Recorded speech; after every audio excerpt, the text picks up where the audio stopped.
बिस्मिल्लाहिर्रहमानिर्रहीम। मैं हूं डॉक्टर ज़ुबारिया सलीम और मैं हाफिज़ाबाद में ज़मज़म हॉस्पिटल में बच्चों के अमराज़ का इलाज करती हूं। मेरी ट्रेनिंग सर्विसेज हॉस्पिटल लाहौर से है और मैं as a child specialist district Hafizabad में काम कर रही हूं। बच्चा जिसके सर का साइज़ बड़ा हुआ है, बच्चे का माथा आगे को निकला हुआ है, उसका तालू जो कि 1.5 साल की उम्र में बंद हो जाना चाहिए वो कुछ मामूल से ज़्यादा खुला हुआ है। माँ की कंप्लेन ये है कि बच्चे ने 1.5 साल की उम्र में अभी तक चलना शुरू नहीं किया। बच्चे की टांगे अच्छी खासी मुड़ी हुई हैं, बेंड हुई हैं, उसकी पसलियाँ अंदर को गई हुई हैं और इसका सीना थोड़ा सा बाहर की जानिब निकला हुआ है।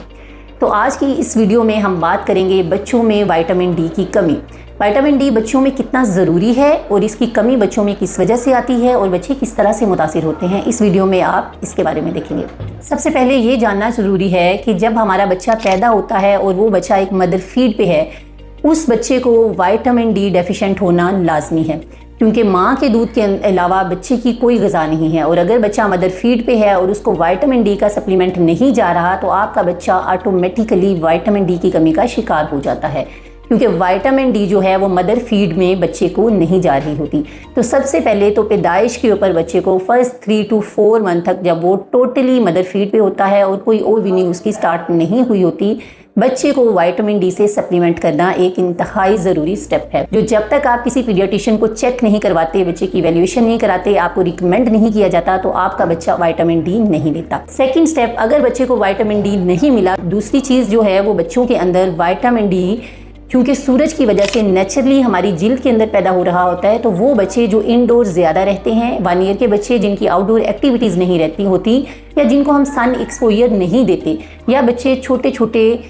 क्राउडेड और ज़्यादा लोगों वाले घरों के अंदर और छोटे छोटे कमरों में रहते हैं, उनके बच्चों के अंदर नेचुरली या कुदरती तौर पे वो विटामिन डी पैदा नहीं हो रहा होता, जिसकी वजह से हमारा बच्चा बेशक वो दूध ले रहा होता है, डेयरी प्रोडक्ट पे होता है, लेकिन वो बच्चा विटामिन डी की कमी का शिकार होता है। इसलिए बच्चों के अंदर जो छोटे बच्चे हैं 1 ईयर से नीचे, उनको विटामिन डी का एक्सपोजर कराने, विटामिन डी के लिए उनको सन एक्सपोजर डेली अगर आप 15 to 20 मिनट भी देते हैं तो बच्चे की स्किन कुदरती तौर पे अपना विटामिन डी प्रोड्यूस कर लेती है। थर्ड इंपॉर्टेंट चीज़ जो ये है कि हमारी मदर्स जो बच्चों को फीड करवा रही होती हैं वो खुद से विटामिन डी की कमी का शिकार होती हैं। अगर माँ को प्रेगनेंसी के दौरान उसके लास्ट ट्राइमेस्टर में विटामिन डी या किसी भी ट्राइमेस्टर में विटामिन डी नहीं मिला और माँ खुद से जो है वो फिश या सन एक्सपोजर नहीं लेती या विटामिन डी वाले डेयरी प्रोडक्ट्स नहीं लेती, तो वो माँ विटामिन डी की कमी का खुद से शिकार होती है।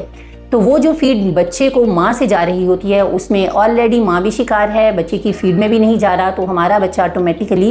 विटामिन डी की कमी का शिकार हो जाता है। अब ये विटामिन डी किस तरह से मुतासिर करता है, इस वीडियो में जितने सारे पॉइंट डिस्कस किए गए हैं कि बच्चे के सर का साइज़ बढ़ना शुरू हो जाता है। बेसिकली जब विटामिन डी नहीं मिलता, बेशक हम एशिया में ज़्यादातर बच्चों को डेयरी मिल्क दे रहे होते हैं, लेकिन बच्चे को वो विटामिन डी और कैल्शियम अवेलेबल नहीं होता, जिसकी वजह से बच्चे की हड्डियां नरम और भुरभुरी होना शुरू हो जाती हैं। सर का साइज़ बढ़ना भी सर की हड्डियों के नरम होने की वजह से होता है। जब हड्डियां सॉफ्ट होती हैं तो उसके तालु जो है वो जो 1.5 साल की उम्र में क्लोज हो जाना चाहिए वो मामूल से ज़्यादा खुला रहता है या मुकम्मल तौर पे बंद नहीं होता। बच्चे का माथा या फोरहेड आगे को बढ़ना शुरू हो जाता है। बच्चे की पसलियां जो हैं वो रिब्स चूँकि सॉफ्ट होती हैं, हड्डियां कमज़ोर होती हैं, तो उसके डायफ्राम या उसके मसल्स जो हैं वो अंदर की तरफ मूव करना शुरू कर देते हैं। आप अक्सर देखेंगे ऐसे बच्चों की जो पसलियों के नीचे वाले हिस्से हैं उनके अंदर हल्के या गड़े पड़ना शुरू हो जाते हैं। जब हम टांगों की बात करते हैं तो बच्चों की टांगें मुड़ना शुरू हो जाती हैं, बेंड होना शुरू हो जाती है और इस सारी कमज़ोरी के साथ हमारा बच्चा चलने से कासिर होता है। ऐसा बच्चा जो विटामिन डी की कमी का शिकार है वो कभी भी अपनी नॉर्मल एज 1.5 से 1.25 साल तक होती है, उसमें बच्चा चल नहीं पाता, क्योंकि उसकी हड्डियां वो वेट बर्दाश्त नहीं कर रही होती। इन बच्चों में एक और इम्पॉर्टेंट फाइंडिंग ये होती है कि उनकी ये जो रिस्ट वाले जॉइंट होते हैं ये चौड़े होना शुरू हो जाते हैं। सॉफ्ट और बुरबुरी हड्डियों के होने की वजह से उनकी जो लॉन्ग हड्डियाँ हैं या लॉन्ग वाली बोन्स होती हैं उनके एंड जो है वो ज़रूरत से ज़्यादा कुशादा और बुरबुरे होते हैं, जिस वजह से बच्चों के जो टखने हैं या बच्चों की जो कलाइयाँ हैं वो ज़्यादा चौड़ी चौड़ी नज़र आएंगी। तो ये वो सारे मसाइल हैं जो बच्चे को विटामिन डी की कमी की वजह से फेस करने पड़ते हैं। अब हमने विटामिन डी की कमी कैसे पूरी करनी है, सबसे पहला स्टेप जो आपको बताया था कि जैसे ही बच्चा पैदा होता है उसको इनिशियल 3 to 4 मंथ में विटामिन डी का सप्लीमेंट देना इंतहाई ज़रूरी है। अच्छे गायनेकोलॉजिस्ट के पास जब आपका एंटीनेटल विजिट होता है तो प्रेग्नेंट लेडीज़ को अक्सर 2 से 3 विटामिन डी के इंजेक्शन पिलाए जाते हैं ताकि माँ के अंदर खुद भी कुव्वत मुदाफ़त हो और ये विटामिन डी उसकी जब फीड का पार्ट बने तो बच्चे को कुछ ना कुछ उसमें से मिल सके। और एक बहुत ही इंपॉर्टेंट चीज़, जैसे कि हम एशिया में रहते हैं और जो लोग छोटे घरों में या छोटे एरियाज़ में रहते हैं, अगर वो इंडोर बच्चे ज़्यादा रहते हैं और उनको डेली का सन एक्सपोजर जो कि मिनिमम 15 मिनट से लेके हाफ आवर का है, अगर बच्चे को नहीं मिलेगा तो वो विटामिन डी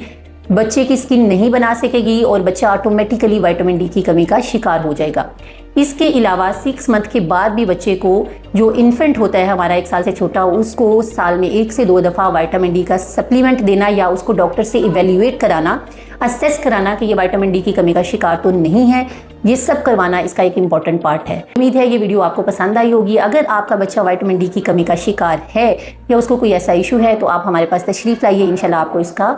पॉसिबल और बेहतरीन सोल्यूशन दिया जाएगा। Thank you.